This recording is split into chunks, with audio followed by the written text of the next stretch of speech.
Sorry guys, कुछ interrupt हुआ था, फिर से आप देख लीजिए।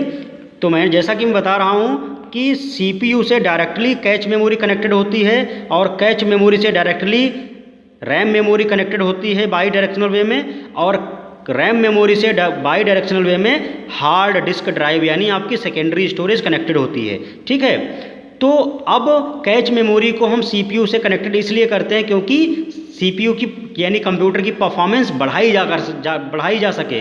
ठीक है, इंस्ट्रक्शंस जल्दी से एग्जीक्यूट किए जा सकें, फास्ट एग्जीक्यूशन हो सके। ठीक है, तो अब हम क्या करते हैं, कैच मेमोरी पे भी लेबलिंग करते हैं, कैच लेवल 1 लेवल 2 मेमोरी लगाते हैं रैम का और CPU के बीच में। तो देखो आप इस डायग्राम से देख सकते हो, CPU से बाई डायरेक्शनल वे में कनेक्टेड है कैच लेवल 1, और कैच लेवल 1 से बाई डायरेक्शनल वे में कनेक्टेड है कैच लेवल 2, और कैच लेवल 2 से बाई डायरेक्शनल वे में कनेक्टेड है मेन मेमोरी यानी रैम।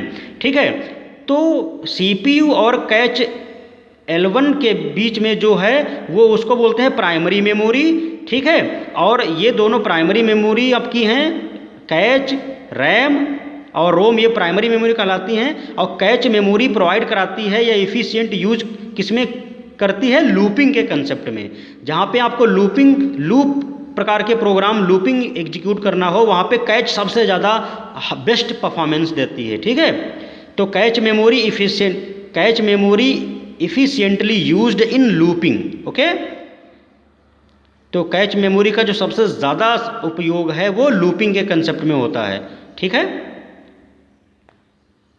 तो दोस्तों आई थिंक आपको कैच कोहेरेंस के बारे में पता चल गया होगा।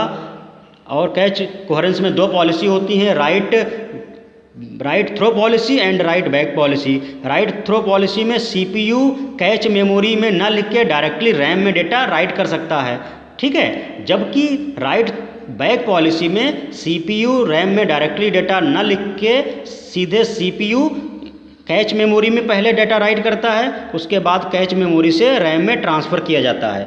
ठीक है, तो ये दोनों पॉलिसी यूज होती हैं कैच कोहेरेंस में।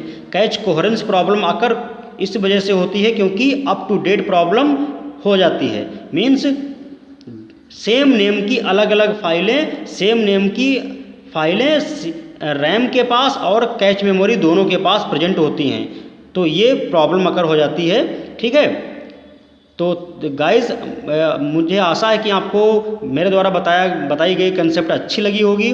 अगर आपको बताया गया कंटेंट अच्छा लगा तो मेरे चैनल को शेयर कीजिए, सब्सक्राइब कीजिए और लाइक ज़रूर कीजिए। थैंक यू दोस्तों।